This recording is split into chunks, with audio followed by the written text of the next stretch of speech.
नमस्ते। मेवाड़ एजुकेशन में आप सभी का स्वागत है। मैं विजय लक्ष्मी मेवाड़ एजुकेशन से। आज के सेशन में मैं आपको जो प्रोसेस बताने वाली हूँ वो है ई मित्र लॉगिन करना। जब आप न्यू ई मित्रा के लिए अप्लाई करते हैं और जब आपका आईडी का एक्टिवेशन का प्रोसेस कंप्लीट हो जाता है डिपार्टमेंट्स अप्रूवल के बाद, तो उसके बाद आप ई मित्रा आईडी कैसे लॉगिन करेंगे, तो ये सारी जो जानकारी है वो मैं आपको आज के सेशन में बताऊंगी। जब भी आप ई मित्रा आईडी के लिए अप्लाई करते हैं और जब डिपार्टमेंट्स अप्रूवल हो जाता है उसके बाद आपको अपनी आईडी में एलएसपी से जो एक्टिवेशन का प्रोसेस है वो करवाया जाता है, तो वो आप एसएसओ आईडी में आपका ई मित्रा जनरेट हो जाता है और उसके बाद आप ई मित्रा पर वर्क कर पाते हैं। तो इसी के अंतर्गत जो एसएसओ आईडी है वो क्या है, वो कहाँ काम आती है, तो ये सारा जो प्रोसेस है वो हम आज के सेशन में देखेंगे। तो सबसे पहले हम जान लेते हैं कि ई मित्र लॉगिन प्रोसेस के अंतर्गत एसएसओ आईडी के बारे में, एसएसओ पोर्टल के लाभ, एसएसओ आईडी के प्रकार और एसएसओ आईडी क्रिएट करना, एसएसओ आईडी का पासवर्ड चेंज करना, इन सभी बिंदुओं के बारे में आपको जानकारी होना आवश्यक है। उसके बाद है कि एसएसओ आईडी है क्या। तो Rajasthan SSO ID registration portal, SSO Rajasthan की फुल फॉर्म जो है वो है single sign on. SSO ID एक तरह की यूजर नेम या पहचान आईडी है जो आपके पहचान की पुष्टि करती है। राजस्थान सरकार द्वारा राज्य की विभिन्न योजनाओं का लाभ लेने के लिए एक पोर्टल बनाया गया है, यही आपका एसएसओ आईडी के अंतर्गत आता है। उसके बाद है कि एसएसओ पोर्टल के जो लाभ है वो क्या क्या है। तो एसएसओ पोर्टल आने के बाद आपको सभी सरकारी सेवाएं एक ही लॉगिन से एसएसओ पोर्टल पर मिल जाती हैं, जिससे आपको अलग अलग पोर्टल व आईडी पासवर्ड याद नहीं रखना होता है। एक ही पोर्टल से एक ही लॉगिन आईडी से अब सभी सरकारी व गैर सरकारी सेवाओं को काम में ले सकते हैं। और राजस्थान एसएसओ आईडी से आप लॉगिन जब करते हैं तो इसके बाद आप ऑनलाइन स्कॉलरशिप का फॉर्म भी भर सकते हैं। उसके बाद Jan Aadhaar card, voter ID के लिए अप्लाई कर सकते हैं। राजस्थान पुलिस आरपीएससी का फॉर्म राजस्थान एसएसओ आईडी की मदद से भरे जाते हैं। मजदूर कार्ड बना सकते हैं। अपने घर बैठे बिजली का बिल, पानी का बिल, टेलीफोन का बिल भर सकते हैं। एसएसओ आईडी से आप जीएसटी, आईटीआर फिलिंग कर सकते हैं। राजस्थान के प्रत्येक नागरिक एसएसओ आईडी बना सकता है और राजस्थान के किसी भी स्कूल, कॉलेज या विश्वविद्यालय में आप एसएसओ आईडी की मदद से बहुत ही आसानी से आवेदन कर सकते हैं। तो ये तो हो गया था सारा एसएसओ आईडी के बारे में।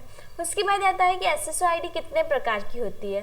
तो एसएसओ आईडी 3 प्रकार की होती है। सबसे फर्स्ट आता है सिटीजन एसएसओ आईडी, फिर आता है उद्योग एसएसओ आईडी और नेक्स्ट आता है गवर्नमेंट एम्प्लॉय एसएसओ आईडी।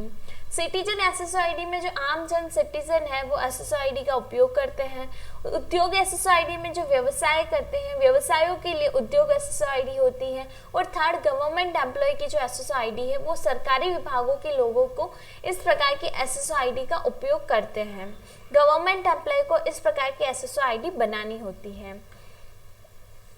तो ये था कि जो प्रकार है एसएसओ आईडी उसके बारे में। अब आता है कि जो एसएसओ आईडी है वो फर्स्ट ऑफ ऑल बनाते कैसे हैं, उसके लिए आपको मैं प्रोसेस बताऊंगी। सबसे पहले आप एसएसओ आईडी बनाने के लिए जो एसएसओ आईडी लॉगिन का पोर्टल है वहाँ पर आप इसको लॉगिन करेंगे। वहाँ पर आपको इस तरह का डैशबोर्ड शो होगा। यहाँ पर आपको लॉगिन और रजिस्ट्रेशन की 2 ऑप्शंस मिल जाते हैं। जब आपकी आईडी क्रिएट हो चुकी होती है तो आप लॉगिन करेंगे। आपको जब आईडी क्रिएट करनी है तो आप यहाँ पर रजिस्ट्रेशन पर क्लिक करेंगे। रजिस्ट्रेशन पर क्लिक करते ही आपको यहाँ पे 3 ऑप्शंस मिलते हैं, एक सिटीजन, एक उद्योग, एक गवर्नमेंट एम्प्लॉय। इसके लिए आप जब अप्लाई करते हैं तो फर्स्ट आप यहाँ पे सिटीजन पर क्लिक करेंगे और उसके बाद आप आगे प्रोसेस करेंगे। उसके बाद यहाँ पे एक तो जन आधार और गूगल मेल आईडी जो आपका है वो यहाँ पे ऑप्शन दिया जाता है। इसके बेस पर आप एसएसओ आईडी क्रिएट कर सकते हैं। तो यहाँ से आपने सिटीजन ऑप्शन सेलेक्ट किया। उसके बाद आप मेल आईडी से बना रहे हैं या जन आधार आईडी से, वो आप यहाँ पे सेलेक्ट करेंगे। उसके बाद जन आधार नंबर लगाया, नेक्स्ट किया आपने। उसके बाद जो मेंबर्स ऐड हैं इस जन आधार कार्ड में वो सारे मेंबर यहाँ पे शो होंगे। उसको उसमें से जिसकी आप आईडी क्रिएट कर रहे हैं उनके नाम के आगे टिक करेंगे, देन आप सेंड ओटीपी करेंगे। उसके बाद आप यहाँ पे जो रजिस्टर उनका मोबाइल नंबर है उस पर ओटीपी आएगा, वो ओटीपी आप यहाँ पे लगाएंगे, फिर आप वेरीफाई ओटीपी पर क्लिक करेंगे। उसके बाद आप यहाँ पे जो यूज़र नेम लगाना चाहते हैं वो आप यहाँ पे सेट करेंगे, देन आप यहाँ पे राइट क्लिक करके और आगे बढ़ेंगे। उसके बाद आपकी जो SSID है वो यहाँ पे ग्रीन कलर में शो होगी और उसके बाद जो पासवर्ड आप क्रिएट करना चाह रहे हैं वो आप यहाँ पे ऐड करेंगे। उसके बाद मोबाइल नंबर ऐड करेंगे, मेल एड्रेस ऐड करेंगे, ये करके और आप आगे प्रोसेस करेंगे तो आपकी जो SSID है वो सक्सेसफुली क्रिएट हो जाती है। तो इस प्रकार से आप अपने पोर्टल से SSID क्रिएट कर सकते हैं। उसके बाद आपको जब लॉगिन करना हो तो आप लॉगिन वाले पर क्लिक करके और SSID और पासवर्ड लगा के और कैप्चर कोड लगा के लॉगिन कर सकते हैं। उसके बाद जैसे ही लॉगिन किया प्रोफाइल शो होती है। प्रोफाइल आपको प्रॉपर्ली अपडेट करनी है, इसमें आपका अपना आधार नंबर लगाएंगे, मोबाइल नंबर और ये सारी जो चीज़ें हैं ये आप ऐड करके प्रोफाइल अपडेट करेंगे। इस प्रकार से जो आपका SSID का प्रोसेस है वो कंप्लीट होता है। उसके बाद SSO पोर्टल आपने लॉगिन किया तो यहाँ पे जितनी भी सर्विसेज हैं, जितने पोर्टल्स हैं वो मैंने अभी आपको पहले भी बताया था कि आप इससे क्या क्या वर्क कर सकते हैं। पुलिस डिपार्टमेंट के फॉर्म भर सकते हैं, मजदूर ID बनवा सकते हैं और बेरोजगारी भत्ता के लिए अप्लाई कर सकते हैं। बहुत सी जो सर्विसेज है वो यहाँ पे दी गई है। तो यहाँ पे आप एक ही पोर्टल से सभी सरकारी और गैर सरकारी सेवाओं को काम में यहाँ से ले सकते हैं। तो ये सारे ऑप्शंस आपको यहीं पर मिल जाएंगे और आप यहाँ से प्रोसेस कर पाएंगे। उसके बाद आता है कि कभी कभी आप SSID का जो पासवर्ड है वो भूल जाते हैं, तो उसका पासवर्ड चेंज करने के लिए क्या प्रोसेस रहता है। जब आप लॉगिन पर क्लिक करके पोर्टल ओपन करते हैं तो यहाँ पे नीचे आपको 3 ऑप्शंस मिलते हैं। I forget my digital identity SSID, I forget my password, I have multiple SSID।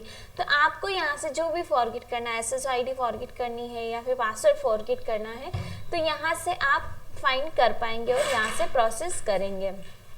उसके बाद आता है कि ई-मित्रा ID लॉगिन करना है। ये तो सारा मैंने आपको SSO के बारे में बता दिया था।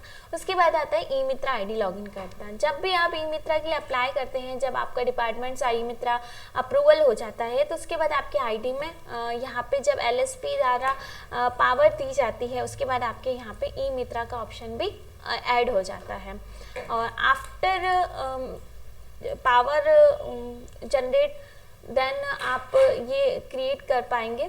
और उसके बाद जैसे ही आपने पोर्टल ओपन किया आपको यहाँ पे ई-मित्रा का ऑप्शन मिलेगा, आप यहाँ पे प्रोसेस करेंगे। इसके बाद आप ई-मित्रा पे क्लिक करेंगे और सेम अपना जो प्रोसेस रहता है कि ई-मित्रा ऑन करने के लिए पहले आपको बायोमेट्रिक्स से वेरीफाई करना होगा और उसके बाद ही आप ई-मित्रा लॉगिन कर पाएंगे। तो इसके लिए आपकी जो भी डिवाइस है मंत्रा, मोरफो, वो उसका पहले आपको सॉफ्टवेयर अपने सिस्टम में पहले प्रॉपर्ली इंस्टॉल कर लेना है। उसके बाद आप डिवाइस कनेक्ट करेंगे और उसके बाद आप फिंगरप्रिंट से ये लॉगिन कर पाएंगे। जैसे ही आप लॉगिन करेंगे आपको यहाँ पे डैशबोर्ड शो होता है। डैशबोर्ड पर आपको अभी जो लेटेस्ट यहाँ पे ऑफर्स, डिस्काउंट जो चल रहे हैं वो आप यहाँ पे चेक कर पाएंगे। किस सर्विस में आपको कितना कमीशन मिल रहा है ये सब आप यहाँ से चेकआउट करके और आगे प्रोसेस करेंगे। उसके बाद आपको डैशबोर्ड ओपन होता है और उसके बाद आपको यहाँ पे ई-मित्रा में वर्क करने के लिए जो सारे ऑप्शंस हैं वो आपको यहाँ पे दिए होते हैं। वॉलेट रिफिल के लिए, स्टेटस चेक करने के लिए, हिस्ट्री देखने के लिए, रिसिप्ट रिप्रिंट करने के लिए, ये सब आपको यहाँ पे ऑप्शंस मिल जाएंगे और उसके बाद आप प्रॉपर्ली वर्क कर सकते हैं। तो ये रहता है आपका ई-मित्रा लॉगिन करने का प्रोसेस। तो आज के सेशन में एक तो मैंने आपको SSO ID के बारे में पूरा डिटेल्स बताया था और उसके बाद ई-मित्रा आप कैसे लॉगिन करेंगे ये सारा प्रोसेस बताया था। तो आप भी जब इस प्रकार से वर्क करते हैं और आपको कोई भी इश्यूज आता है तो हमारी जो हेल्प डेस्क टीम का नंबर है मैंने स्क्रीन पर शो किया गया है, आप यहाँ पे कॉल कर सकते हैं और आपकी जो भी क्वेरीज है वो सॉल्व कर सकते हैं। उसके बाद हमारा जो सोशल मीडिया पेजेस हैं वो भी लिंक मैंने आपको यहाँ पे शो किए गए हैं, इससे भी आप जुड़िए ताकि आपको जो ई-मित्रा से संबंधित नई नई अपडेट्स है वो आपको यहाँ से मिलती रहें। और इस जो सर्विस मैंने आपको बताई है इसकी जो PPT है वो आपको डिस्क्रिप्शन में लिंक मिल जाएगा, आप वहाँ से भी चेकआउट करके पूरा प्रोसेस देख सकते हैं। और मेवाड़ एजुकेशन के बारे में और अधिक जानकारी प्राप्त करने के लिए हमारी जो वेबसाइट है वो विजिट कीजिए www.mewadeducation.in। Thank you.